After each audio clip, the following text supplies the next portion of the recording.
না মানে আমার তো মনে হয় না যে আমার হ্যাবিটগুলো আর ঠিক হবে কখনো। তো ট্রেন হলো 9:30 আর আমি 9টার সময় ঘুম থেকে উঠেছি। তো খুবই তাড়াহুড়ো করে রেডি হয়ে আমি স্টেশনে চলে এসেছি। স্টেশনে এসে আমি একটু লিপস্টিক আর লিপ গ্লস পরে নিলাম। তারপরে আমাদের এক্সাম হয়ে গেছে, আজকে একটাই এক্সাম ছিল। তো আমার সুমনাকে ইরিটেট করতে এতটাই ভালো লাগে যে আমি ওর ব্যাগটা লুকিয়ে রেখে দিয়েছিলাম, আর ও তো সারা জায়গায় ব্যাগ খুঁজে যাচ্ছে। তারপরে আমার হাতে ব্যাগ দেখতে পেলো, আসলে ক্যামেরা দেখে বুঝতে পেরেছে যে ব্যাগটা আমি লুকিয়ে রেখে দিয়েছি।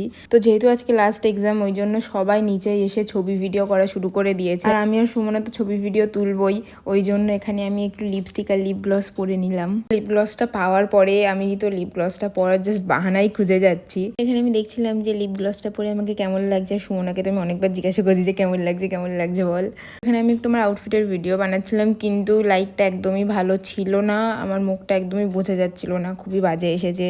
এই হলো আমার আউটফিট। এই জিন্সটাও নতুন, এই টপটাও নতুন। আসলে আমিও সুমনা ঠিক করেছিলাম যে এই টপটা একসাথেই পরবো, কিন্তু আমি ভাবলাম আজকে পরা যাক, মানে নতুন জামা কাপড় যখন আছে তখন কেনই পরবো না। আমার তো ভীষণ ইচ্ছা করছিল যেটা কবে পরবো। তারপর এখন আমি কানে জবা ফুল গুজে ঢং দিচ্ছি। আমি একটা ভালো জায়গা পেয়েছি আউটফিটের ভিডিও বানানোর, ওই জন্য আমি বানাচ্ছিলাম ভিডিওটা। খুবই সুন্দর লাগছে আমার আউটফিটটা। না মানে এই জিন্সটা আমি এতবার অল্টার করতে গিয়েছি, তাও জিন্সের এক সাইডটা একটু মানে খারাপ হয়ে গেছে, কিন্তু বোঝা যাচ্ছে না, ভালো লাগছে। আর এখন আমি সুমনাকে একটু ডাকছিলাম যে তুইও আয়। হাই গাইস, এই আমি বলছি গাইস, আমার কুলি। তোর কেমন লাগছে? তোমার কেমন লাগছে আমার কুলি হয়ে, আমার পার্সোনাল কুলি হয়ে? হ্যাঁ, ভীষণ সুন্দর। তুমি কি খাবে? তুমি কি খাওয়াবে আমাকে? সুমনা দেখাচ্ছিল যে আমরা এতগুলো ফুল চুরি করেছি। তারপরে আমরা হাসনাবাদে বাজার কলকাতায় গিয়েছিলাম, তো কালেকশন বসিরহাটের মতো সেমই ছিল।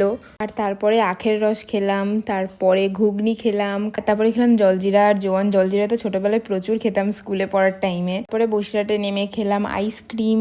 বাড়ি এসে আমি ভিডিও এডিট করছিলাম, আর এই আঁকাটা তো অনেকদিন আগে কমপ্লিট হয়ে গেছিলো। আমি ভাবলাম যে ফিক্স এডিট করিনি, কিন্তু ফিক্স এডিট শেষ, আবার খরচ। আর এটা ছিল রাত্রেবেলার দিন।